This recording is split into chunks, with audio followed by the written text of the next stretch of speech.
Welcome to a day in the life of Bailey's Brew PH. Hi guys, this is Ludi, ang all-around barista ni Bailey. Today we're just going to share the highlights of Zia and Zoe's birthday. We're going to prepare 75 drinks today.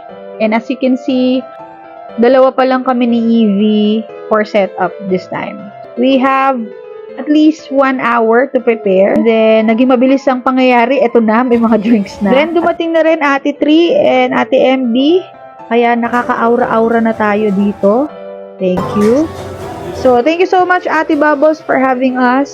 So, aside from the hot coffee, pinakapatok yung fruity pops, lalo-lalo na sa mga bagets and sa mga non-coffee drinkers. And here, ayan, malapit na mapuno yung venue. Magkakaroon na ng gathering. Ang saya niyan, panay bini, only bini niyan. Sinong bias nyo? Comment down below. Go! Tulong-tulong kami niyan. Thank you po sa photo op. Ayan, Ate Bubbles. And then, time to pack up. Mabilis lang, di ba? Mga 2 to 3 hours lang yung event. So, thank you so much. And see you on our next vlog. Bye!